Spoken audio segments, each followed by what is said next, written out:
जी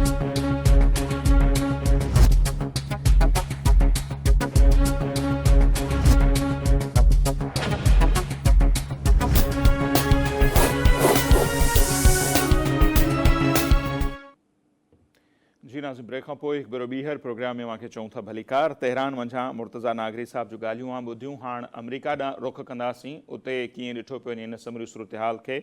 इम्तियाज़ अली चांडियो साहब असां सां अमरीका मंझां वीडियो लिंक ते मौजूदु आहिनि, बॉस्टन मंझां। उन्हनि सां पाण वधीक ॻाल्हि ॿोल कंदासीं ईरान, इसराइल ऐं अमरीका जंग जे हवाले सां। इम्तियाज़ अली चांडियो साहब, तमामु घणी महिरबानी साईं, तव्हां असांखे वक़्तु ॾिनो। कीअं था ॾिसो जंगबंदी जे हवाले सां जेके क़दम खयां पिया वञनि, कुझु ॾींहंनि खां हमला न पिया थियनि, ऐं हाणे इहे ॻाल्हियूं हलियूं पए त ॻाल्हियुनि जो सिलसिलो बाज़ाब्ता तौर ते ईरानी इख़्तियारियुनि ऐं अमरीकी इख़्तियारियुनि जे विच में थींदो, पाकिस्तान उनजी मेज़बानी करे पियो। पर कुझु देरि पहिरियां ई ख़बर आई आहे त जेके अमरीका तजवीज़ूं ॾिनियूं हुयूं जंग ख़तमु करण जे हवाले सां, ईरान उन्हनि तजवीज़ुनि खे नामुनासिब करार ॾींदे रद्द करे छॾियो आहे। त हाणे जेकॾहिं अमरीकन तजवीज़ूं रद्द पियूं थियनि त अॻिते पोइ ॻाल्हियुनि जो को फ्यूचर ॾिसो पिया, का ॻाल्हि ॿोल थींदी आहे मुंहिंजे ख़्याल में, या छा पिया ॾिसो हिन जंग जो फ्यूचर?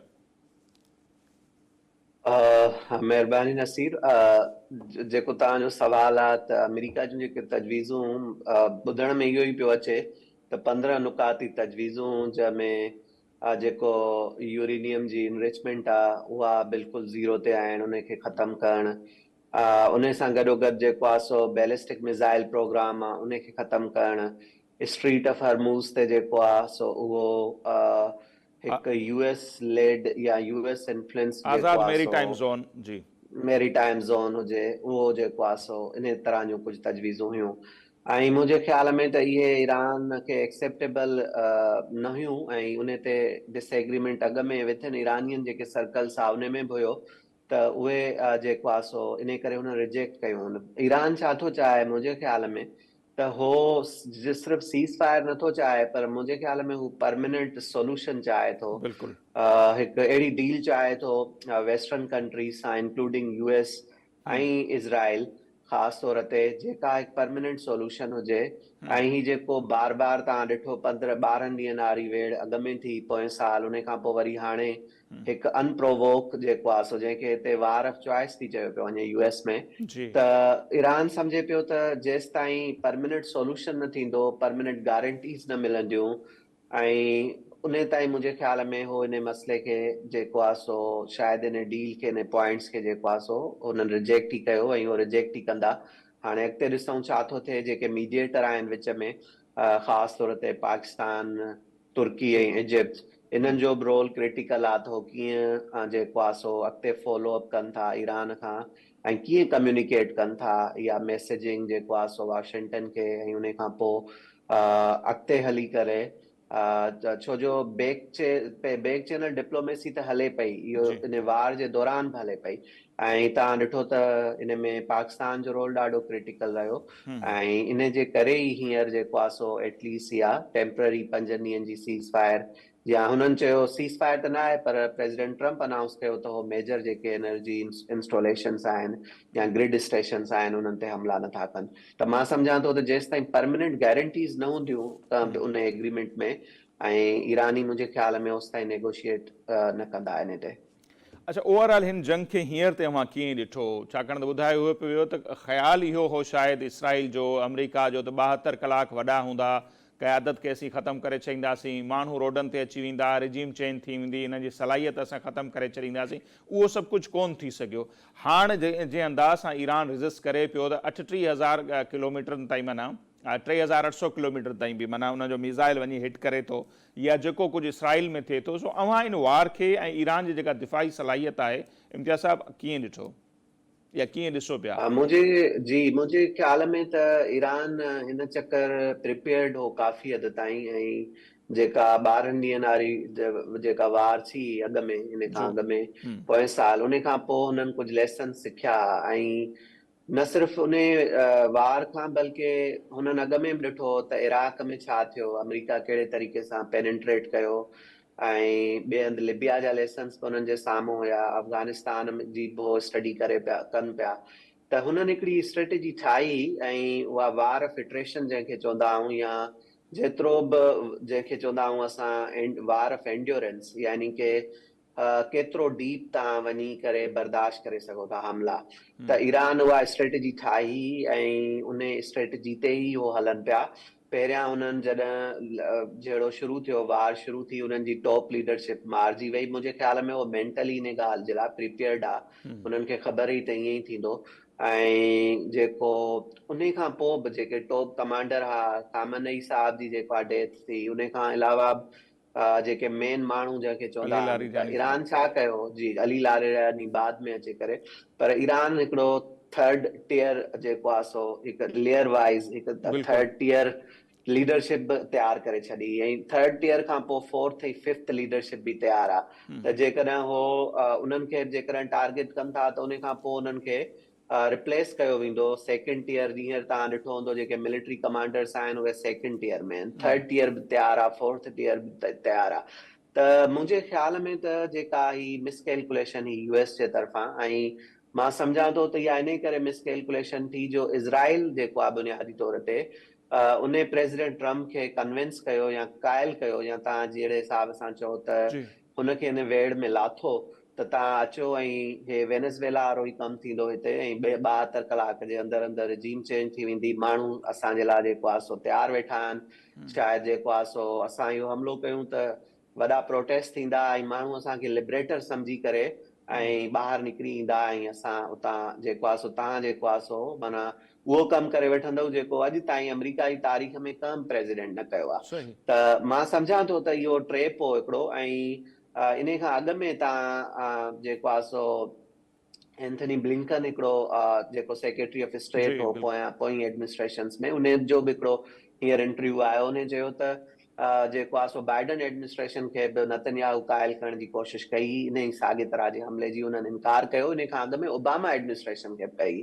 सही। त नेतन्याहू इहा कोशिश करे पियो पोयनि 30-40 सालनि खां वठी करे त कीअं बि करे अमेरिका खे इन वेड़ में आंदो वञे, छाजे करे जो हुनखे ख़बर आहे त अकेले सिर्फ़ इज़राइल ईरान सां नथो विड़ी सघे। जेका पोई वेड़ ई उन में इहा ॻाल्हि वाज़े थी वई त अकेले सिर्फ़ नथो विड़ी सघे, त अमेरिका जो वेट हूंदो पोयां त इहा लड़ाई जेको आहे सो उनखे जेको आहे सो घणो डैमेज करे सघे थो। त अनफॉर्चुनेटली हिते यूएस में बि इहे ॻाल्हियूं थियनि पियूं त इहा वार ऑफ चॉइस हुई, ऐं जेके पॉलिसी जेके सर्कल्स आहिनि डीसी में, या इवन जेके एकेडमिया जा सर्कल्स आहिनि, या सिक्योरिटी एनालिस्ट बि चवनि पिया, उहे चवनि पिया त ही जेका मुंहिंजे ख़्याल में त हिनखे ड्रैग कयो वियो यूएस खे, प्रेसिडेंट ट्रम्प खे इन वेड़ में, ऐं इज़राइल जे तरफ़ां, ऐं इन ते तमामु घणो बहस थी रहियो आहे त छा जी यूनाइटेड स्टेट्स हिकु जेको सुपर पावर आहे हुनजी फॉरेन पॉलिसी जी पंहिंजी छा स्टैंडिंग आहे, जो जी हिकु इसराइल जे अलाए चवण ते। जेको आहे, जेको अलाए आहे, जेको तमामु नंढो अलाए आहे यूएस जे ॾेठि ते पावर रखे थो, उहो ड्रैग करे मेजर अलाए खे। ऐं हींअर ॾिसो हुन जो आउटकम छा आहे। हिन जो आउटकम इहो आहे त जेके गल्फ स्टेट्स आहे जन तमामु घणो इन्वेस्ट कयो हो यूएस में, ऐं जेके यूएस सां उन्हनि जा बिलियंस ऑफ डॉलर्स जा एग्रीमेंट था, ऐं उन्हनि जी इहा ई पॉलिसी रही थ्रू आउट त अपीज़मेंट जेकॾहिं हू कंदा इज़राइल जी ऐं यूएस जी त हू सेफ सिक्योर। रहंदा। जी पर उहा इन्वेस्टमेंट बि कम कान आई, अपीज़मेंट बि कम कान आई, बिलियंस ऑफ डॉलर्स जी, ट्रिलियंस ऑफ डॉलर्स जी इन्वेस्टमेंट कम कोन आई। हाणे इहो आहे त सरमायादार जेको आहे सो गल्फ रियासतूं छॾियूं भॼंदा पिया वञनि, जेके वेस्टर्न कंट्रीज़ जा माण्हू उते रहनि पिया, तव्हां ॾिठो हज़ारनि जी तादाद में चार्टर तयारा उन्हनि बुक कराया, 50,000 बिल्कुलु ईअं डॉलर ई ॾेई आहे। जेको ही रातो तेल राति जो निकिता। लंघ बंदि थियो आहे त सॼी दुनिया जी मईशत ते जेके इम्पैक्ट पिया आहिनि दुनिया भोॻे पई। हिकिड़े स्टेटमेंट दुनिया मूं पढ़ी त 40 सालनि खां ईरान ते पाबंदियूं हुयूं, ईरान खे झुकाए न सघिया, हुननि 20 ॾींहंनि में दुनिया खे टेंशन ॾेई छॾियो आहे ईरान जो जेको पतो आहे। अच्छा फ्यूचर ॾिसो, हाणे अमेरिका में अवां वेठा आहियो त जेके नवंबर में सेनेट जूं इलेक्शन बि थियणियूं आहिनि, 33 सीट्स जेके मूं ॾिठा आहिनि त शायदि उन ते त कीअं था ॾिसो, केतिरो चैलेंज आहे ट्रम्प जी जेका रिपब्लिकन पार्टी आहे, या कुझु ॻाल्हियूं इहे बि थियनि थियूं त जेकॾहिं सेनेट में ऐं कांग्रेस में हू पंहिंजी अक्सरियत विञाए था वञनि त उन्हनि जो मुआवज़ो बि थी सघे थो इम्पीचमेंट में। इम्पीचमेंट या मुआवज़े जी ॻाल्हि त पोइ जी आहे, पर उन जे लाइ ॿिया बि घणा मैटर आहिनि जेके हलनि पिया हिते जेको आहे सो। पर ही जेको वेड़ आहे या जहिड़ो आहे, इन में वरी मां चवंदुसि त जेकॾहिं हिन जो सीज़ फायर इमीडिएटली हींअर जेके इहे एफर्ट्स थियनि पियूं, इहो नथो थिए त पोइ इहो अञा डीप वेंदो। ऐं इहो कुझु महीना हली सघे थो। मिसाल तौर असां टाइम त नथा चई सघूं, पर इहो डीप वेंदो। ऐं जेको प्रेसिडेंट ट्रम्प इन ॻाल्हि खे सम्झे पियो त हाणे हिते हुन इहो चवणु शुरू कयो आहे त असां रिजीम बि चेंज करे छॾी, असां पंहिंजा ऑब्जेक्टिव बि अचीव करे सघिया ऐं न्यूक्लियर उन्हनि जी फैसिलिटी तबाह करे छॾी। त इन स्टेटमेंट्स जो मतिलबु इहो आहे त यूएस मां डील हो चाहिनि था त हिकिड़ी डील थी वञे, हिकु फेस सेविंग मिली वञे असांखे।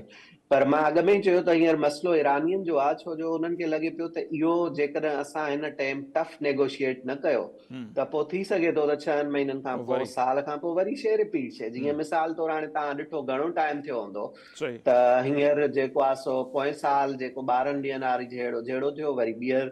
त हाणे जेकॾहिं हो चवनि था त इहा सिचुएशन न थिए, त मुंहिंजे ख़्याल में त ईरान जी जेका कैपेसिटी आहे, हुननि जी जेका हींअर एंड्योरेंस आहे, या हुननि जी जेका हींअर हुननि जो जेको पोटेंशियल आहे हिन वेड़ खे, उहो घणो डिपेंड करे थो सीज़ फायर ते। छाजे करे जो तव्हां ॾिठो त प्रपोज़ल त वियो आहे सीज़ फायर जो यूएस जे तरफ़ां, पाकिस्तान फॉरवर्ड कयो आहे, पर ऐं ईरान हिकिड़ी ॿी शइ बि ॾिसी रहियो आहे त जेका ही वार आहे अनपॉपुलर वार थी वई आहे न, त केर बि सपोर्ट न पियो करे यूएस इज़राइल जो स्टांस। कल्ह जर्मन प्रेसिडेंट जो बयानु आयो, हुन चयो त जेको आहे सो ही इलीगल वार आहे, इंटरनेशनल लॉ जी ख़िलाफ़ वर्ज़ी आहे। ऐं हुन चयो त जेका क्रेडिबिलिटी ऑफ इंटरनेशनल लॉ आहे, they depends on the consistency of जेका कंसिस्टेंसी आहे उन ते डिपेंड करे थी। ईअं न थींदो त इंटरनेशनल लॉ ईरान जे लाइ हिकिड़ो हुजे, इज़राइल लाइ ॿियो हुजे, यूक्राइन जे लाइ टियों हुजे। त ईअं जेको आहे सो तव्हां जेकॾहिं इंटरनेशनल लॉ इन्वोक कयो था यूक्राइन में, त उहो तव्हांखे ईरान में बि इन्वोक करणो पवंदो, अदरवाइज़ त पोइ हुन में का कंसिस्टेंसी न रहंदी। त मुंहिंजे ख़्याल में त जेका इहा, ऐं तव्हां ॾिठो स्ट्रीट ऑफ हॉर्मुज़ जे लाइ प्रेसिडेंट ट्रम्प चयो अलायंस खे, यूरोपियन यूनियन ऐं नेटो अलायंस खे यूरोप में, पर केर बि कोन आयो। त मुंहिंजे ख़्याल में त जेकॾहिं अगेन ईरानियुनि जी जेका कैपेसिटी आहे हिन वार खे वेहण जी, ऐं जेकॾहिं उन्हनि खे लॻे थो त उहो हिनखे अञा डीप वठी वञी सघनि था, त हू टफ नेगोशिएशंस कंदा। डिपेंड करे थो त यूएस पोइ केतिरो उन में जेको आहे सो बार्गेनिंग करे थो ऐं केतिरी कंसेशंस ॾिए थो। ठीकु आहे इम्तियाज़ साहब, तमामु घणी महिरबानी, अवां असांखे वक़्तु ॾिनो। इम्तियाज़ अली चांडियो साहब असां सां यूएस में मौजूदु हुआ, ऐं इन खां अॻु में जेके हुआ मुर्तज़ा नागरी साहब तेहरान मंझां। ॿिन्ही तर्ज निगारनि जो मौक़िफ़ अवां जे साम्हूं आहे। ऐं हींअर जेके ॾिठो वञे त पहिरियों माज़ी में जेके ॻाल्हियूं थियूं आहिनि, उन में हींअर में इहो फ़र्क़ु आहे जो पहिरियों अमेरिका जे तरफ़ां ॼण त फ़रमान जारी थींदो हो, चाहींदे न चाहींदे ईरान खे उहो तस्लीम करणो पवंदो, पर हाणे ईरान ॼण त टफ नेगोशिएशन करे पियो, हिकिड़ा मुतालबा जेके रखे पियो, उहे जेके तस्लीम थियनि था, तॾहिं ही जेका जंग आहे उहा ख़तमु थी सघे थी। सो हाणे बाल ॼण त ईरान जे कोर्ट में आहे। सॼी दुनिया जी मईशत डिस्टर्ब थी रही आहे तेल जो लंघ बंदि करण जे हवाले सां, या ईरान जंहिं अंदाज़ सां 3 हफ़्तनि खां जेका मज़ाहिमत करे पियो, जेको टफ टाइम ॾिए पियो, हू अमरीका जे इतिहादियुनि खे, गल्फ कंट्रीज़ में, या इसराइल खे जेको टफ टाइम ॾिए पियो, उहो बि दुनिया जे साम्हूं आहे। सो हाणे ॾिसूं था त ईंदड़ ॾींहंनि में छा थो थिए, ऐं ईरान त तजवीज़ूं रद्द करे छॾियूं आहिनि अमरीका जूं, अॻिते छा थो थिए हुन ते पाण ईंदड़ ॾींहंनि में ॻाल्हाईंदासीं। अॼु जो असांजो ई प्रोग्राम हिते पंहिंजी पुॼाणी थो पहुचे। असांखे ॾींदा इजाज़त, अलाह निगहबान।